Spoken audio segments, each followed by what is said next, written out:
Moiron-sur-Bèze, un petit village tranquille de la Côte d'Or, pas très loin de Dijon.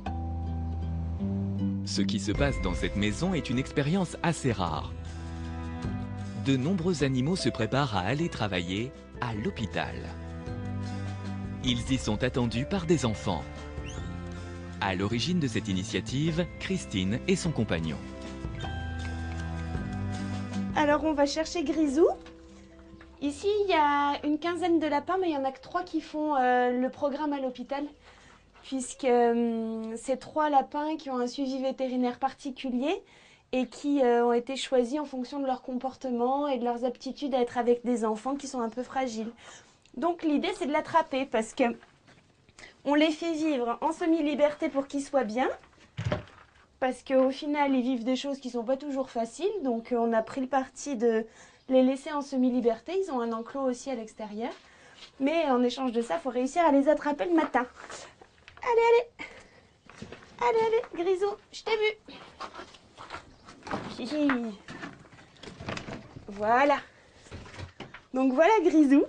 Grisou, c'est un lapin qui est né à l'association, qui a été choisi pour ses aptitudes à être avec les enfants et qui a un suivi vétérinaire très particulier pour qu'on puisse s'assurer qu'il ne fait courir aucun risque aux enfants de l'hôpital. Allez, Carambar. Allez. Balou, balou. Où t'es? Allez, balou, balou, balou. Allez, hop. Au boulot. Alors ici, les animaux, ils vivent tous bien. C'est des bisous du matin. Bonjour, moi je vais travailler, je m'appelle Praline. Bisous. Ça y est, l'équipe du jour peut enfin partir. Sauf que d'autres amis aimeraient bien se joindre à eux, ce qui n'est pas possible. Allez hop. Allez. Non, Fanny. Allez, c'est Je pas sais que aujourd'hui. t'as hâte d'aller travailler, mais allez hop. Amener des animaux dans l'enceinte d'un hôpital pour visiter les enfants cancéreux, une forme de zoothérapie déjà pratiquée au Canada avec succès. Il aura fallu à Christine beaucoup de patience pour convaincre les institutions médicales françaises d'importer cette méthode. La psychomotricienne a monté un programme Caresse d'un sourire avec le soutien de l'association de parents Coup de pouce. Pouce le chien, lui, est toujours de la partie. Il est même devenu la mascotte des enfants.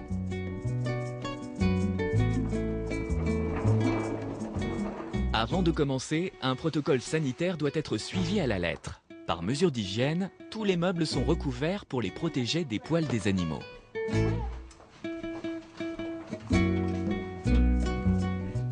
L'équipe au grand complet doit se recouvrir de la tête aux pieds avec des housses stériles. On met la protection. Et même impatients, les enfants doivent eux aussi prendre toutes les précautions. Tu frottes, tu frottes, tu frottes. C'est bon, vous êtes tout pareil.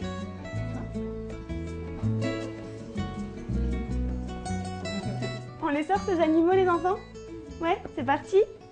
Bon, il y a qui là-dedans? Si je vous dis que c'est un lapin et qu'il est tout gris foncé. Grisou. Non, Grisou c'est après. Carambar. Oui, Carambar. Hop.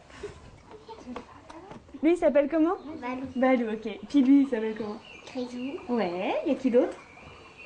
Fonfonette. Honnête.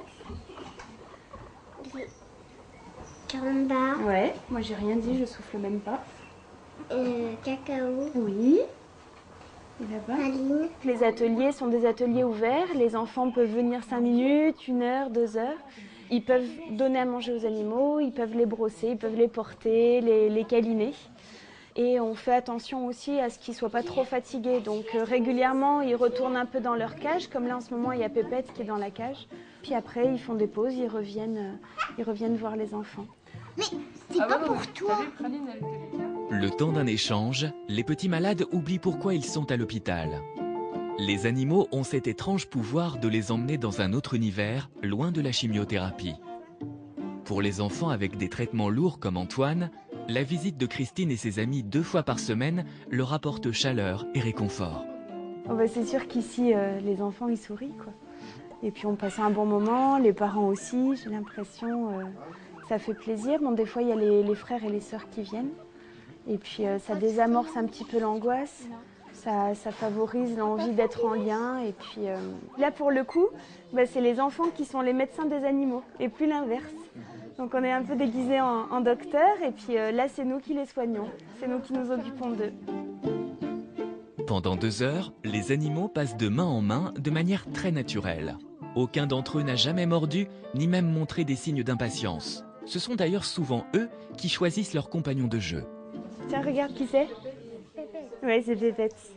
Alors Pépette, ce qui est incroyable, c'est qu'elle est en mesure un petit peu de ressentir les états émotionnels des enfants. C'est-à-dire que Lucas et Pépette, par exemple, voilà, c'est une histoire qui roule. Elle ressent, par exemple, sur des personnes qui sont un petit peu agitées. Elle ne va pas rester, elle va s'enlever, elle va montrer des signes d'agitation. Et puis voilà, là par exemple, elle se laisse caresser. Elle sent que Lucas, en lui, il est calme, il est posé. Voilà, elle reste, elle part, elle va revenir plusieurs fois. Je te la mets sur l'épaule. Qu'en pensent les parents? Oui, ça dépend. Des fois, on se laisse prendre au jeu un petit peu aussi, je pense. Donc voilà, on partage aussi le moment autant avec les enfants qu'avec les animaux. Et puis voilà, c'est marrant aussi. Donc c'est un petit peu ludique pour eux. Et puis ça leur apporte, je pense, aussi une petite parcelle de bonheur dans ces traitements qui ne sont pas forcément faciles tous les jours, quoi. C'est surtout plus facile en fait de venir à l'hôpital. Parce qu'Antoine, quand il est sorti dessus, il a fait 3 mois d'hospitalisation en chambre stérile.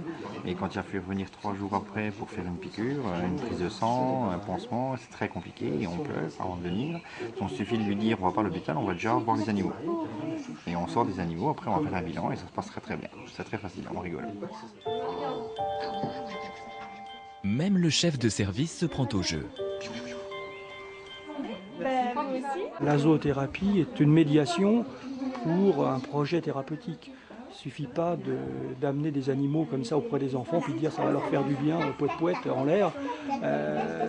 La zoothérapie est un moyen de mettre en œuvre un projet thérapeutique par des gens compétents. Ce n'est pas seulement la présence de l'animal, même si l'animal en soi peut nous apporter beaucoup. Une chose est sûre, au moment de quitter leurs amis, Antoine, Mathias et tous les autres ont eu leur petite part de bonheur avant de retrouver un quotidien éprouvant. En fait, aujourd'hui, nous, ce qu'on voudrait, c'est de pouvoir faire en sorte que ce programme-là, il se mette en place dans d'autres établissements hospitaliers et que les sourires qu'on voit ici, on puisse les voir sur d'autres enfants. On voudrait être pilote pour mettre en place ces projets-là. C'est juste du bonheur en condensé. On a l'impression de servir à quelque chose et puis pour moi c'est tellement évident quoi que... Comme d'habitude, les 2 heures sont passées trop vite. Allez, au revoir.